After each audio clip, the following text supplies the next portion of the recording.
Olá pessoal, boa tarde, espero que todos estejam bem. Meu nome é Paulo, eu sou contabilista, já trabalho no ramo de contabilidade há mais de 20 anos e fui convidado mais uma vez aqui pelo Compiconte para falar um pouquinho sobre retenção de tributos. É um tema bastante abrangente, tá? Então, nosso propósito aqui não é esgotar informações sobre o tema, pelo contrário, é só jogar luz sobre alguns aspectos e convidar todos que participam, os estudantes, que é para qual o canal é dirigido, aos empresários e as pessoas de modo geral que seguem o canal, fazer um convite a participar e inclusive discordar de alguma informação que porventura a gente cite aqui. Bom, vamos lá então. Retenção de tributos. A gente pode fazer uma analogia, pensar de duas formas. Por que a retenção de tributos? Primeiro, toda vez que se fala em retenção de tributos, tem que primeiro ter uma previsão legal.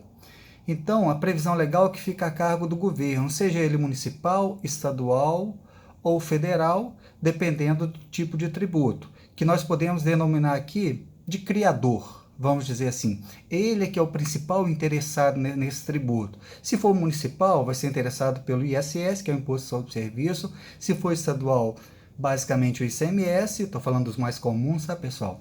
E se for federal, PIS, COFINS, Imposto de Renda e Contribuição Social.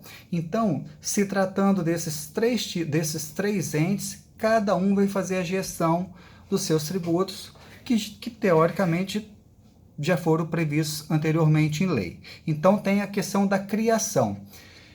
E a outra figura, que é a outra parte, que no caso é a empresa, que é a figura executora. Por que eu estou falando que a empresa é executora? Basicamente, como é que funcionam os tributos? Os tributos, eles são criados pelo fisco para quê?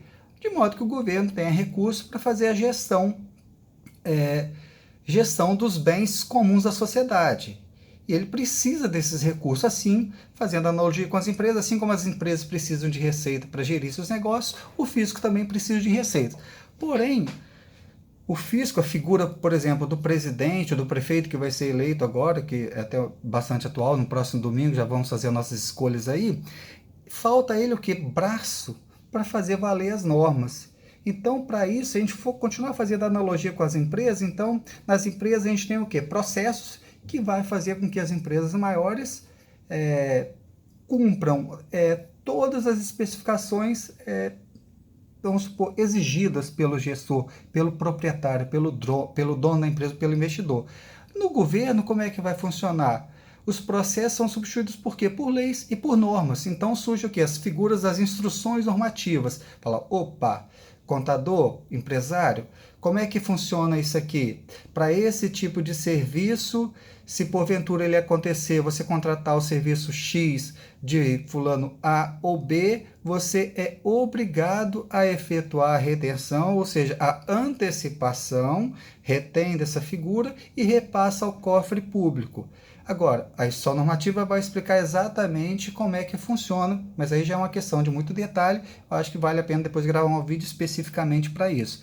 Então, pessoal, o mais importante na figura do estudante, principalmente, para que ele tenha êxito profissional e até o próprio contador, é que ele consiga fazer uma leitura, uma visão mais sistêmica, uma visão um pouco mais abrangente disso tudo. Ou seja, ele entendendo quais são os tributos que sofrem as retenções, quais são os entes responsáveis por legislar sobre cada tipo de tributo, então ele já vai ter meio caminho andado. Ou seja, vai lhe sobrar tempo para fazer o quê? Um tipo de gestão melhor, uma gestão do ramo de atividade da empresa, por exemplo, do segmento a qual a empresa está inserida. Então, pessoal, só para a gente citar um exemplo, por exemplo, se eu como contador vou prestar um serviço para uma outra empresa, fora do estado, qualquer lugar no território nacional, no valor de R$ 1.000, por exemplo, um número redondo para ficar claro. Então, quer dizer, aquela empresa, dependendo da minha forma de tributação, que são outros aspectos que também devem ser levados em consideração, ela está obrigada, perante lei, a fazer retenção do serviço a qual eu estou prestando. Ou seja, um valor de R$ 1.000 teria retenção basicamente de 6,15%, que abrange quais impostos? PIS, COFINS, imposto de renda e contribuição social, caso a minha empresa seja tributada pelo lucro real ou lucro presumido. Então a empresa faz o quê? Retém esse valor, esses 6,15%, e repassa ao cofre público. Então isso é chamado de quê dentro da empresa? É um processo que é feito, que lá na entidade governamental a gente substitui o processo por norma. Então o governo fala assim: opa, empresário, toda vez que você contratar um serviço dessa natureza, você é obrigado a efetuar a retenção e recolher ao cofre público essa quantia. Aí ele vai determinar como, mediante preenchimento de DARF, mediante prazo tal, conforme estiver especificado e conforme o tipo de tributo também. Então, pessoal, basicamente a retenção de tributos funciona mais ou menos assim. Não tem grandes segredos. É basicamente uma antecipação que vai fazer valer uma norma, um processo normatizado pelo fisco para fazer o dinheiro chegar ao cofre público de maneira segura e até antecipada. O que é bastante importante, que a gente precisa ficar bastante seguro, é o quê? Qual o objetivo da retenção? Então, assim, primeiro, um deles é antecipar o tributo e fazer valer as normas ali previstas em lei, ok? O outro objetivo é fazer o quê? Se porventura alguém estiver efetuando algum tipo de sonegação fiscal, esse cruzamento de dados ele pode fazer com que o fisco descubra isso. Pegando o gancho desse mesmo exemplo que eu citei aqui, por exemplo, prestei um serviço para uma empresa de São Paulo no valor de R$ 1.000, a empresa me pagou 6,15 a menos, que dá R$ 61,50 a menos, e recolheu isso para o cofre público. Ou seja, a cada ano a empresa vai ser obrigada a declarar, mais especificamente lá em fevereiro, vai falar assim: fisco, eu efetuei a retenção da empresa do Paulo Jordani, o valor de R$ 1.000, o valor total do serviço, e fiz a retenção de 6,15%, que deu um valor líquido de X no mês tal. Ok? Ok.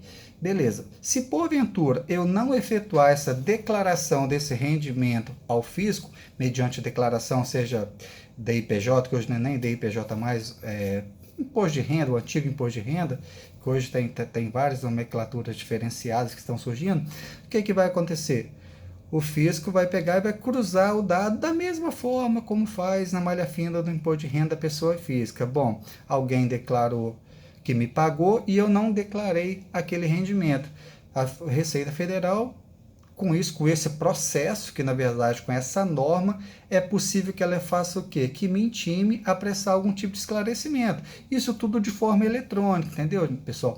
Então, assim, as informações são muito avançadas, a tecnologia chegou, o fisco faz muito bom uso dessas informações e nos contrata como executores, na verdade, né? Nos contrata, não, nos obriga a trabalhar como executores mediante norma para fazer valer os seus direitos previstos em lei.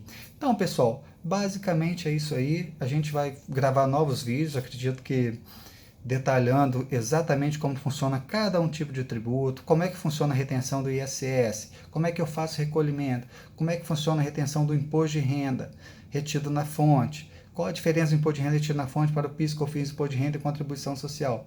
Então, eu acredito que é um tema bastante abrangente, muito rico em detalhes, que eu acho que a gente pode explorar um pouco mais aí. Qualquer dúvida aí, estamos à disposição, deixa o seu likezinho aí e participe conosco, tirando dúvidas, pedindo dúvidas ou trazendo informações ou algo que possa acrescentar para a sociedade de modo geral. Abraço a todos e fiquem com Deus. Se cuidem.